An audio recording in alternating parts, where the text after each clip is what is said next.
SSC পরীক্ষা প্রতি বছরের মতো এবারও অনেকে দেখা গেছে প্রচুর পরিমাণে ডিপ্রেশনে আত্মহত্যার পথে পা বাড়াচ্ছেন। আবার অনেককে দেখা গেছে যে অতি আনন্দে আত্মহারা হয়ে যাচ্ছেন। বিষয়টা নিয়ে কি বলবেন? আমরা এটা নিয়ে ইতিপূর্বে কথা বলেছি। আমাদের দেশে এসএসসি, এইচএসসি এবং দাখিল আলিম এই সমস্ত পরীক্ষাগুলোকে ঘিরে যেই পরিমাণ উন্মাদনা তৈরি হয় এবং যে পরিমাণ আবেগ এবং মানুষের আশা আকাঙ্ক্ষার আনন্দ উচ্ছ্বাস এগুলোর ছড়াছড়ি যে পরিমাণ দেখা যায় সেটা আসলে অনাকাঙ্ক্ষিত।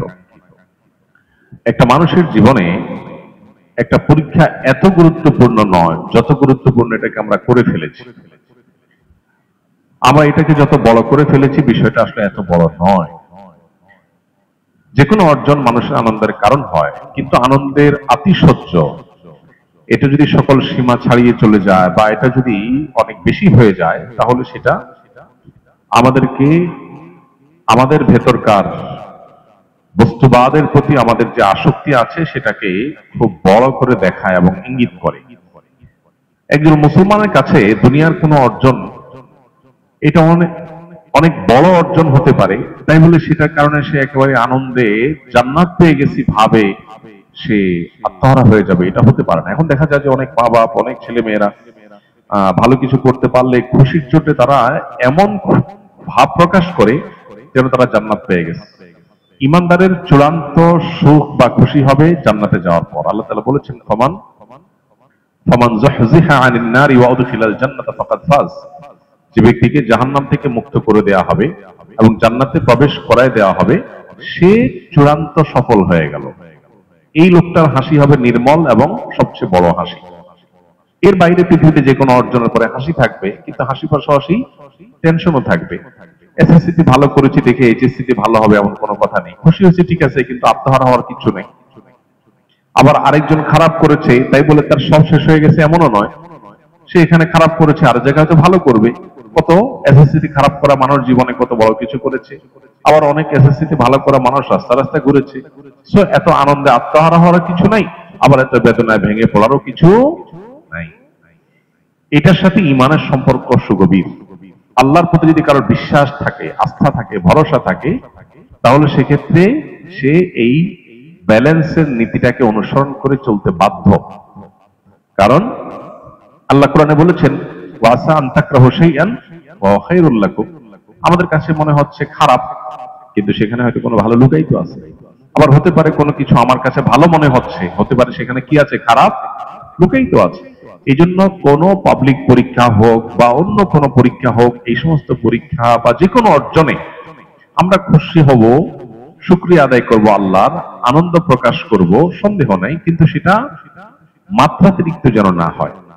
নিজের ছেলে মেয়ের এসএসসি এইচএসসি পরীক্ষার আনন্দ প্রকাশ করে যদি বাবা মা আত্মহারা হয়ে যান, নাচানাচি শুরু করে দেন, তাহলে এটা দৃষ্টিকটু। আমার সন্তানের নৈতিক বিষয়গুলোতে আমি এতটা সিরিয়াস কিনা, আমার সন্তান এ প্লাস পেয়েছে কিনা সেটা নিয়ে আমার যত সিরিয়াসনেস আছে, সে মানুষ হিসেবে এ প্লাস হতে পেরেছে কিনা তার নিয়ে আমার কোনো মাথা ব্যথা আছে কিনা, আমার ছেলেটা আজকে ফজর নামাজ পড়তে পেরেছে সেজন্য কি আমি আনন্দে এতটা আত্মহারা হই কিনা, এই প্রশ্নগুলো আমাদেরকে নতুন বিবেচনার দ্বার উন্মুক্ত করে দিবে।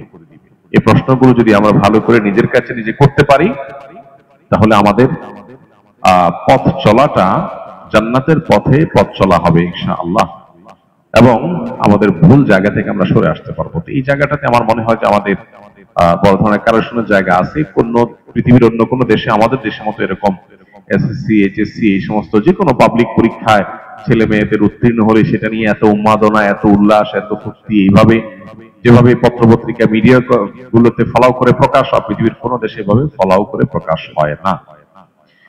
তো এইটা আমাদের মানসিকতার কারণে হয়, এবং এই মানসিকতার পরিবর্তন হওয়া খুব বেশি জরুরি।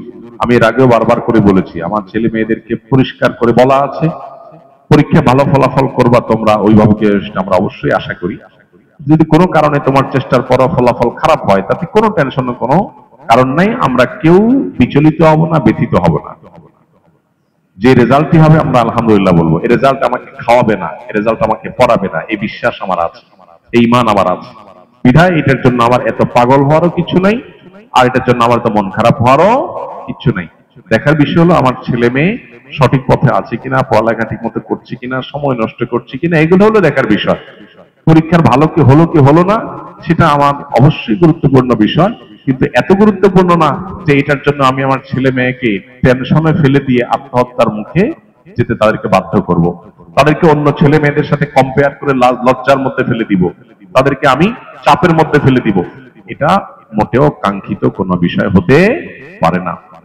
আজকের বস্তুবাদী এই পৃথিবীতে ছেলে মেয়েদেরকে টাকার মেশিন মনে করা হয় নিজেরা টাকা কামাই করি, তাদেরকে দিয়ে টাকা কামাই করব, বিধায় ক্যারিয়ারের ভালো একটা জায়গায় যেন যেতে পারে এর জন্য পাগল করা হয়ে যায়। আমার ছেলে মেয়ে মানুষ হোক, মুসলমান হোক, আল্লাহর সাথে পরিচিত হোক, নীতিবান হোক, আদর্শবান হোক, সুস্থ সবল হোক, এরপরে তার ক্যারিয়ার গড়ুক, হালাল উপার্জন করুক।